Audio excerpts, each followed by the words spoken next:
I'm here with Steve Schreiber of Amazin Avenue. Steve, Matt Harvey, Steven Matz, Robert Gazelman, Seth Lugo all regressed this year. And the Mets had to go and use Tommy Malone and Rafael Montero and Flexen for a few starts. How confident are you that the rotation bounces back in 2018? Beyond like Syndergaard, I think he should bounce back fine. The rest of them, I'm a little worried about, just because of the number of injuries that they've all had, and for somebody like Matt Harvey, who's had a major surgery, it's kind of a negative that you just don't know how or if he's going to bounce back from that. But I feel relatively, I feel like Gazelman might take another step forward. Lugo showed a little bit more late down the stretch last year, so I think there's upside there. It's just I'm unsure how much they're all going to bounce back as a group. Ahmed Rosario didn't have a great showing his first few weeks in the majors, but he showed off some tools on defense and with his speed and had a few big hits. How excited are you to watch him for a full year? Yeah, I think that's going to be one of the most exciting things, I think, coming into this year. Like you said, he overall he didn't, he wasn't great in his first taste, but he showed kind of what you expected, with the flashes of tools. You could see him run, you could see him play defense. He had he showed a little power, that you'd heard about with bat speed and everything. So, I think it's going to be, about him sort of figuring out how to command the strike zone and, not be too over aggressive at the plate. And, we saw something similar, go back over 10 years ago with Jose Reyes. He went through kind of a similar thing when he came up to the majors. He was, struggled with the plate discipline, and then it just clicked, and he, turned into a great player. So, I think there's that kind of potential, and it just, depends how quickly it clicks in for him. But I'm very excited to see him play. Dominic Smith was the other Mets prospect called up in the second half, and he showed decent power when he was called up, but he struggled with everything else at the plate, basically, and in the field. What are your expectations for him in 2018? Yeah, it's tough with him. There were a lot of coming up. I guess the scouting reports on him were sort of so. There were some people were high, some people were low, and there really wasn't a whole lot of in between. And so, you saw a lot of the issues I think that people thought he would have kind of crop up, in his couple of months in the majors. So, I think, if I had to put, an expectation on it, I think he'll be better than he was when he was up, this past August and September. But I'm also not sure just how well the skills are going to translate to the majors, because, there's just certain things, with his bat speed and things like that were, question marks coming up and sort of turned into actual issues in the majors. But, it'll be interesting to see what they do, especially if they're looking for first base options this winter. That'll be kind of interesting to see how it plays out. Almost every position player in the Mets having question marks going into the year. Who do you think has the most productive year?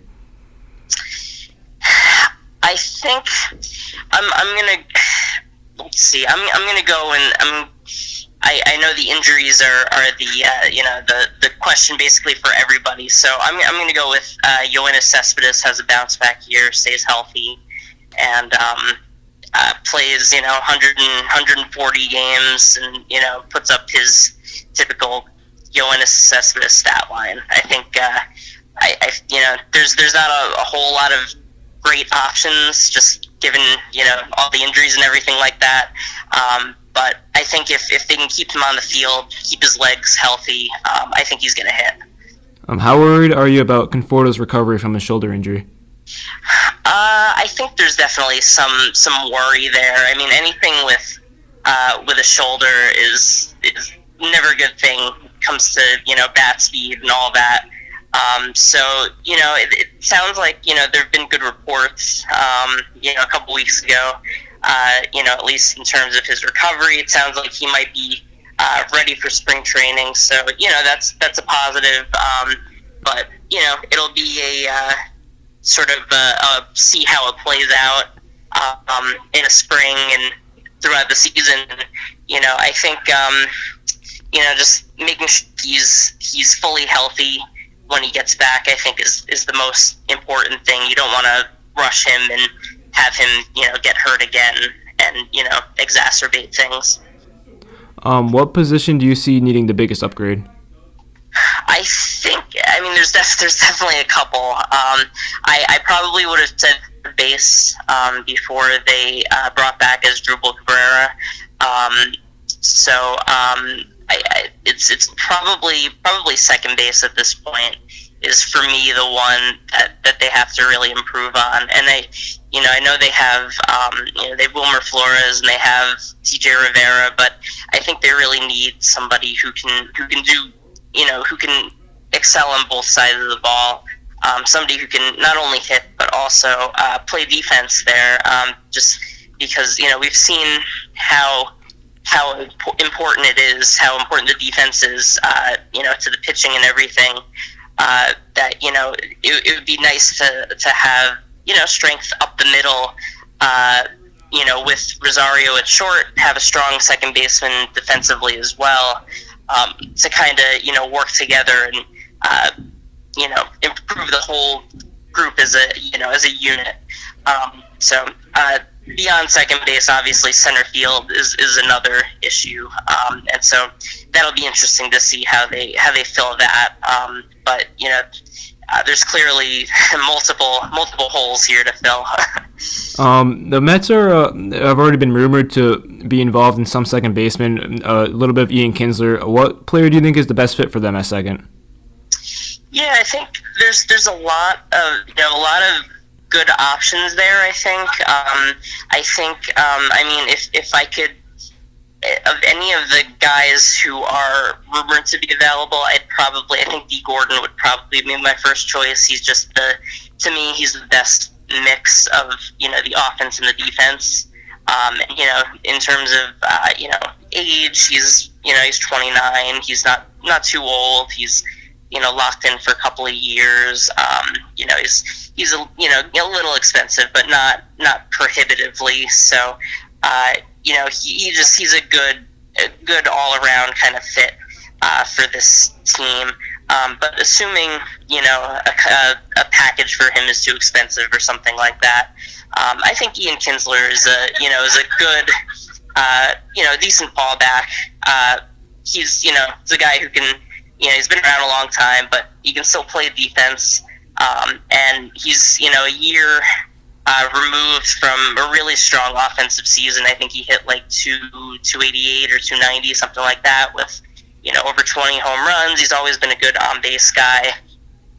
So he's, if the bat bounces back a little bit, and, it's a question at 35, but if it does, he's a, sneaky kind of good player on a one-year deal, and could be a good leadoff option as well for them, because he's always gotten on base at a high level. You mentioned center field a little bit before, and the Mets were a little bit of a rumor earlier in the winter, earlier in your offseason with Lorenzo Cain, and they're a little bit with Carlos Santana and Ohtani. Do you think they surprised anyone and signed a player like that? Part of me says yes. Part of me also says no, because I'm a little bit of a pessimist in that way, but I think they have enough money where they're going to do something that could be, I guess, considered relatively big. Obviously, it's not going to be JD Martinez or a Hosmer or somebody like that who's going to cost mega bucks. But I honestly wouldn't be totally shocked if it was Carlos Santana. I feel like he's their kind of player. On base guy, power guy. He's played good defense at first base. He's really improved there the last couple of years, and I think he'll be affordable enough where I think it'll where they can make a competitive offer and not have to go crazy to sign him.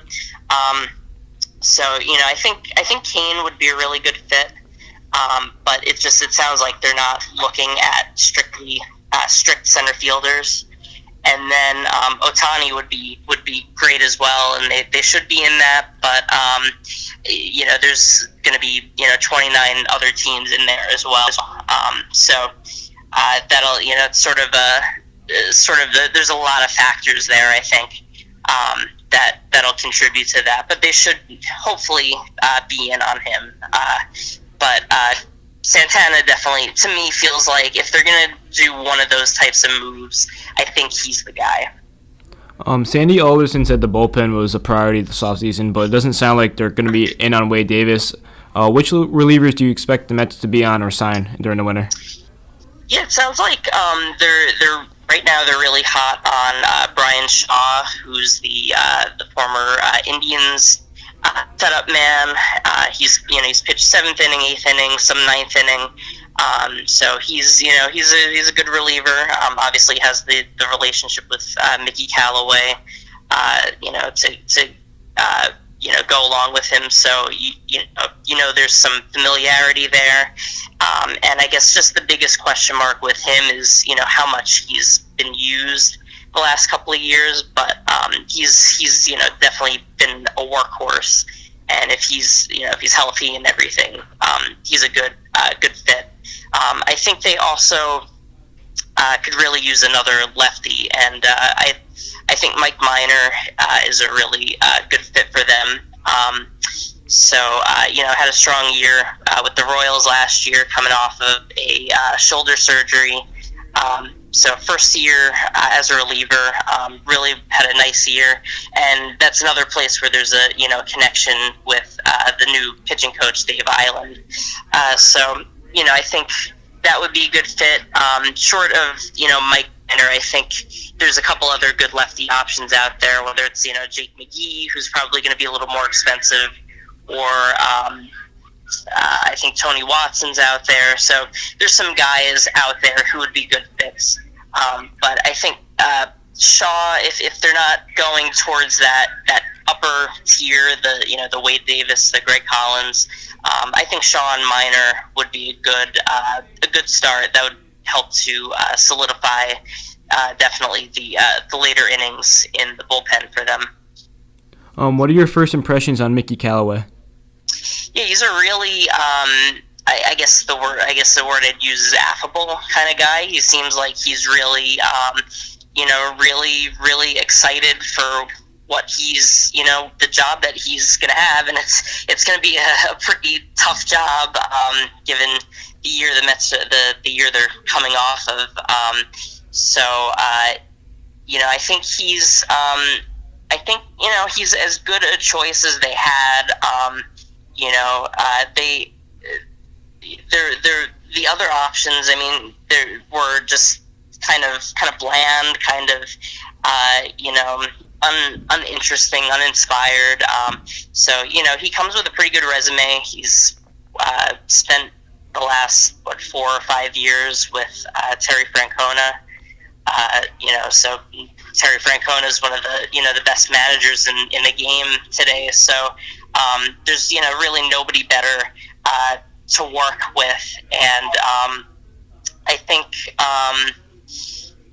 he's he seems like he's really interested and open to a lot of different ideas, and I think that's probably the biggest ththing for me, because going back to what the Mets have had for the last 7 years with Terry Collins, he's he's an old school baseball guy, and he's set in his ways, and so if Callaway is open to a lot of different ideas, whether it's strategically or analytically or what have you, I think that's a huge positive, because you want to have some sort of an edge on the field, and it definitely seems like he's going to make clubhouse, improving the clubhouse a priority as well.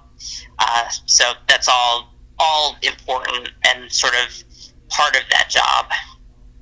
Do you have any expectations for David Wright in 2018? I think the only expectation that I have is that he will not play a game. At this point, with the injuries, I just can't imagine him actually coming back and playing a game at this point. After all these surgeries, and if he plays, one game or more than that somehow, great for him. I'm rooting for the guy, but it's just with all he's gone through. I don't think it's all that strong a possibility that he does. But I'd love to be wrong on that, because I'm a huge David Wright fan, and I'd love to see the guy play a little bit more and be rewarded for all the work he's put in. Over the last couple of years, the Mets called up a couple of prospects during the season. Harvey in 2012 and Wheeler 2013. DeGrom was called up in 2014, and Conforto and Syndergaard in 2015, and Kezelman and Lugo in 2016, and this year it was Rosario and Dom Smith. What prospects do you see coming up in 2018 in midseason? Yeah, it's gonna be tough, because the farm system, the upper levels of the farm system, are pretty bare. They really don't have that sort of impact type guy that's on the way. That's relatively close, unfortunately. So, in terms of that type of player, this year might be sort of a year that you don't see that type of guy come up, unless somebody like an Andres Jimenez or a David Peterson or somebody like that moves really fast. But those guys will probably be in single A at this point. So you'll probably see. I would assume you'll see some of Luis Guillorme, who the Mets just added to the 40-man roster in the offseason. And, I'm sure many Mets fans are aware of him just because of the play he made during spring training when he caught the bat in the dugout. So he should be at AAA to start the year. So, assuming, the Mets need an infielder, he should be likely one of the first guys called up. And then from there, probably on the pitching side, you'd see some of Corey Oswalt, who had a really good year at AA Binghamton as a starting pitcher. So he's statistically, he had a great year. He's not as in terms of his stuff, not as as dominating, I guess you would say, as he's certainly not the prospect that a Matt Harvey or a Syndergaard or a Matz or somebody like that, or even a Gezelman. But he's more of a low, high 80s, low 90s guy. Can touch 93, 94, and so he's sort of probably a back end starting pitching profile or a reliever. So he's probably he'll be ticketed for AAA as well, and is probably the closest in terms of the pitching prospects that they have. And then you'll see a lot of the relievers that they acquired at the trade deadline, and a lot of the ones that they've developed in-house. So the one guy I would say to keep an eye out for is Tyler Bachelor, who was added to the 40-man roster also last week. His numbers at St. Lucie this year were kind of so-so, but he's always had great stuff, and apparently he made a really big change in his delivery, and upon moving up to AA Binghamton, was lights out. So there have been some sort of crazy comparisons, just scouting wise on his stuff in terms of relievers. So it's thought that he has a late inning type of upside as a reliever. So he's definitely a guy to watch out for. Probably also starts at AAA. So they have some depth in terms of the relief pitchers, but it'll the rest of the farm system's a little bare up at the top.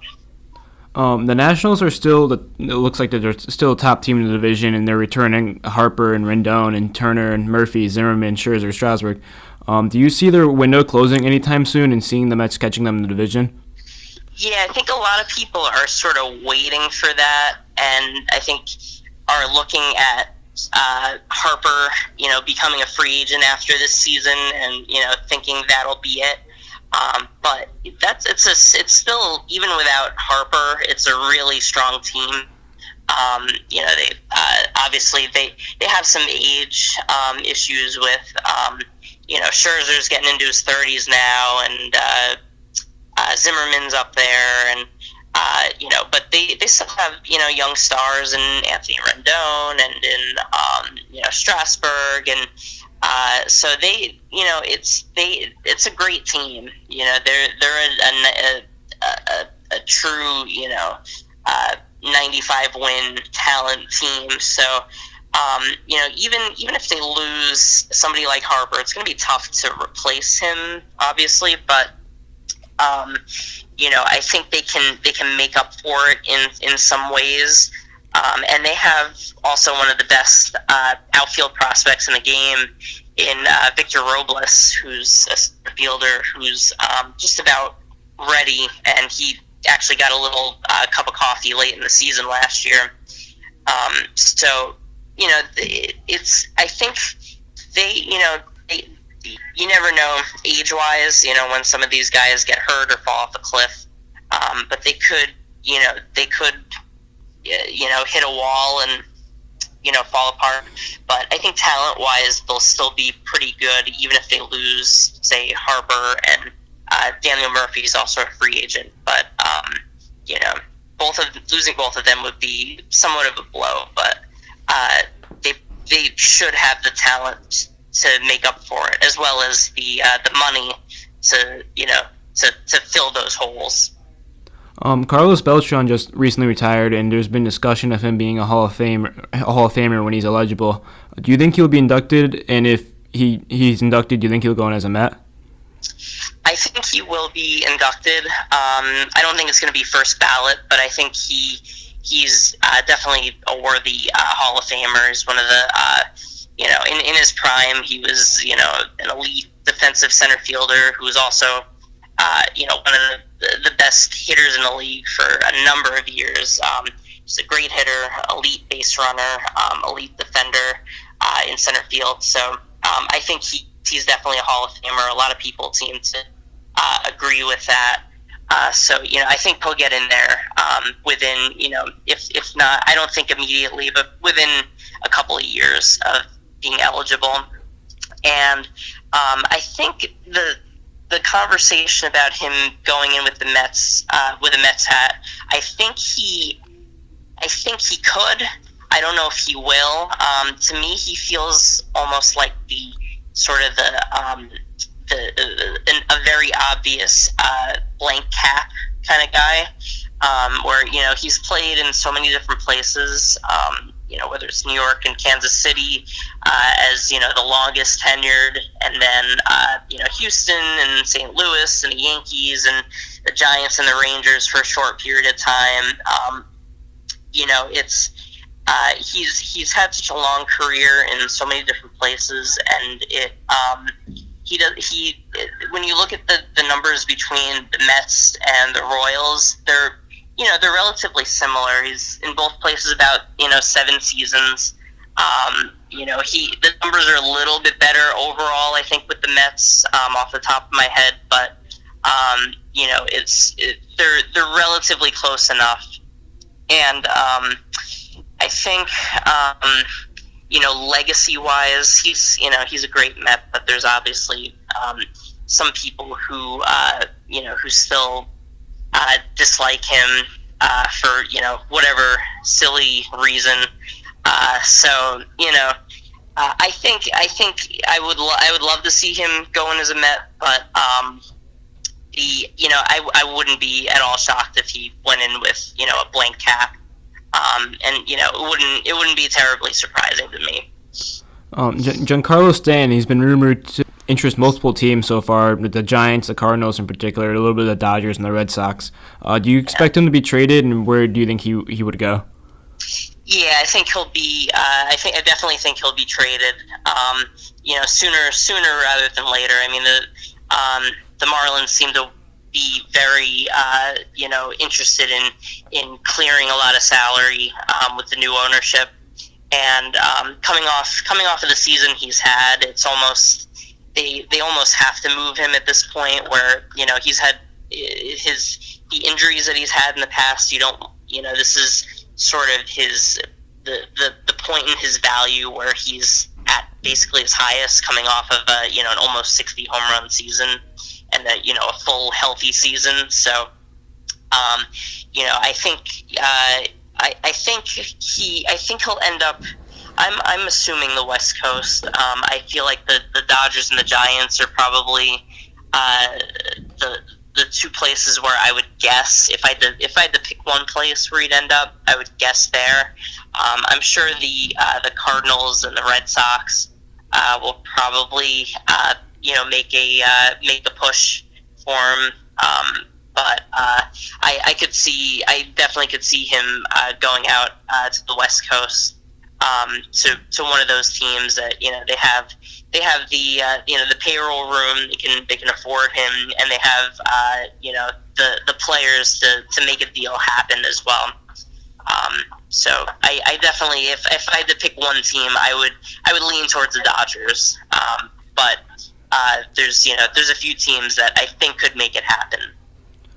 Something myself and my co-host Quinn usually argue about was on or off our show's MVP award in the American League, and I was always in favor of Aaron Judge because I liked his final stats and his power numbers and his on-base numbers. And then my co-host Quinn was always favored Altuve because he liked his consistency. I was just wondering, if you had a vote, who would you have voted for, Judge or Altuve? Yeah, that's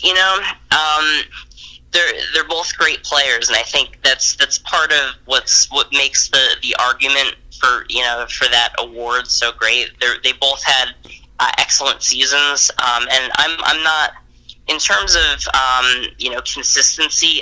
That's not a huge deal. I'm more of a at end of the season. What are the numbers? They'll come as they happen. You can't sort of predict consistency. Obviously, it's great to be able to go from day 1 to day 162 and to contribute equally across that. But it's to me that's not the biggest thing. But Altuve had an excellent year. I think I would still, even with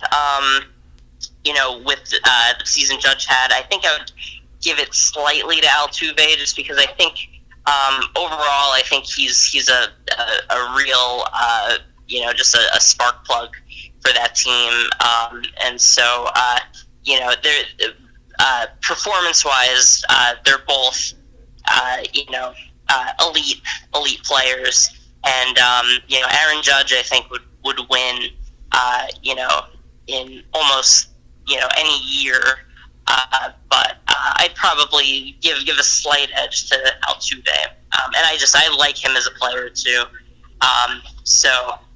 But it's a tough choice to make for sure. That's going to wrap it up. Steve Schreiber of Amazin Avenue. Steve, thank you for coming on. Yeah, thanks for having me. I appreciate it.